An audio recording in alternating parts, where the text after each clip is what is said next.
Hello everyone and welcome to today's video where we will go through 6 questions from meteorology and more specifically the topics of climatology. So if you're studying for the exams or want to just hear the explanations one more time, this will be a great opportunity to revise. And of course, all the questions come from the Airhead question bank. So if you want to follow along, then I highly recommend that you get the account or download the app. So without any further ado, let's jump into the 6 questions. So for question number 1, when is the most probable to encounter severe weather in the form of thunderstorms, heavy rain, and severe turbulence over the eastern parts of India? And of course, this question is essentially asking us when the ITCZ is moving into the more northerly part of the globe, meaning this is where we get more adverse weather. And of course, this happens during the North Hemisphere summer. So when the ITCZ is moving north of the equator, this is also when India's eastern parts and more inland parts are getting the more adverse weather, the weather that is essentially associated more so with the equatorial thunderstorms and the convection that happens there due to the heating of the ground. So of course, this will happen somewhere from July to August. This is when the ITCZ will be at its almost most northerly part as compared to the equator.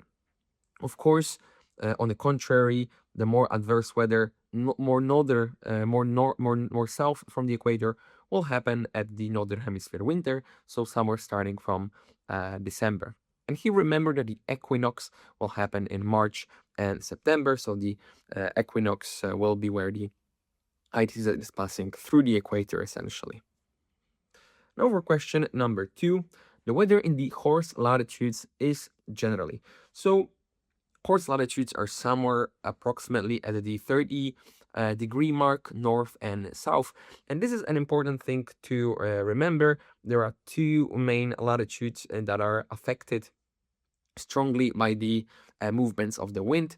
And these will be your Doldrums, or the regions around the equator area, or the ITCZ, and then the horse latitudes around 30 degrees.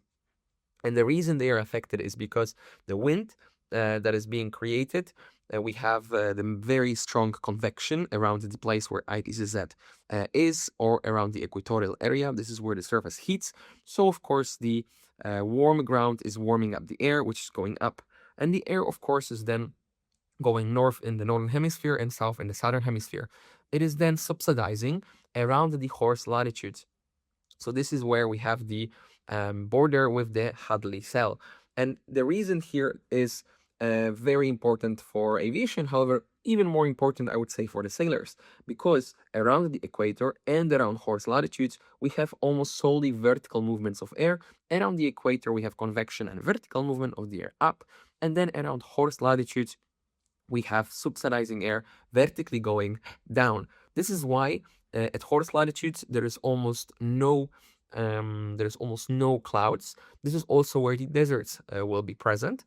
This is where no precipitation is, and because the movement of air is almost solely vertical, we also have almost no wind. And this is very important for the sailors. The same situation will be around the equator, where the air almost exclusively goes up, and we have the doldrums, or the place where no wind exists. So of course, for this answer, we'll have a dry and stable weather with very light winds. This is also a good way to remember the horse latitudes is to associated with the desert, as this is why the deserts are where they are. For question number 3. In Italy during summer, the above line appears on the significant weather chart through the center of Italy, indicating the presence of a trough. What can you expect during the afternoon? So there are 2 things that we need to remember when it comes to the elongation of center of certain pressure areas. We have a trough and we have a ridge. A trough is an elongated area of a low pressure, and then a ridge is an elongated area of high pressure. When it comes to the trough, remember that always the winds will flow from high pressure area to low pressure area. So in case of a trough, it will be surrounded by higher pressure, so the winds will be blowing towards it. This is why this is the space where we have the very strong convergence, meaning all the winds are coming together and at some point they will meet and converge. And at the place where they are converging, the winds will go up. This means that in this particular case, the upward movement of air will cause convection, and we can have formation of clouds. And even in some, if the conditions are correct, we can have some thunderstorms. When it comes to the ridge, the situation will be slightly different. We'll have mainly subsidizing air, and in that case, we'll have a clear and a non-cloudy weather. However, for a trough, convergence and formation of clouds, if you see a trough on your significant weather chart, you should expect convective activity, convective clouds, turbulence, and in some increase in some serious cases, even thunderstorms. So something worth remembering. And for question number 4, so the ITCZ or the Intertropical Convergence Zone is formed when the northern and southern trade winds converge. Meaning, what happens, of course, as the air converges, it's the same as we just discussed with the other question. As the air converges together, the moment they meet together, the air is being pushed up. And of course, this is when we have convective activity. And if the conditions are right, we can expect thunderstorms and very violent weather. The ITCZ is where we have the strongest convective activity because also the ground is heated very strongly by almost 90 degrees of the sun's rays, where the hot ground together with moist air and the convergence wind will create very violent thunderstorms, and sometimes the squall lines can also be found at this area. So, of course, forcing the air up into the atmosphere, generating convective storms, which are short in duration and can be accompanied by intense rainfall. And this will be absolutely correct for our intertropical convergence zone. This is also where we can find these extremely dangerous for aviation squall lines that should always be avoided. And now for question number 5. So the doldrums over the Atlantic Ocean in July will be found in the areas indicated by which letter, and the typical weather includes. So as we already discussed, the doldrums will be very close to the equator. This is where the air is almost exclusively going upwards, and there is no horizontal movement of air, meaning no wind that can be used by, for example, sailors. So of course, from these letters here, you can see straight away that this will need to be either Victor or Whiskey, which are the closest. And of course, Victor here will be the right one. As we already discussed, for the reasons which I will not repeat, this will be calm weather or very light winds, because of course the air there is going mainly upwards.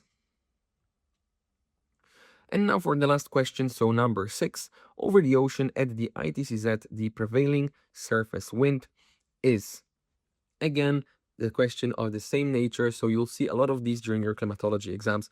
If you understand correctly what the ITCZ is and how it is affected by the global circulation, if you understand what happens with its movement, so whether northerly in the summer for our northern hemisphere or the summer for southern hemisphere when we have the winter, then these questions will become really easy. Remember that the ITCZ heats the surface because this is where the sun is going back to Earth at 90 degrees the most. And of course, the surface, when the surface is hot, then it creates convective movement of air.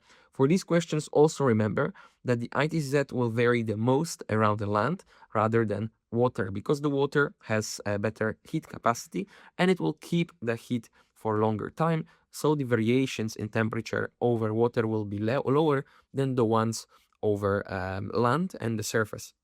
So of course, over the ocean, the ITCZ, the prevailing surface wind will be very light with varied direction, as these winds will blow mainly upwards, creating the convective activity that is found at the equatorial latitudes. So this is everything for the climatology of meteorology. Thank you so much for joining. Of course, if you want to see more questions of this topic, then go to airhead.com. Download the app, create the account, and I'm sure it will be worth it and you'll be satisfied. I hope to see you in the next video. Please let me know in the comments if you have any questions, and I wish you all the best for your upcoming exams. Bye-bye.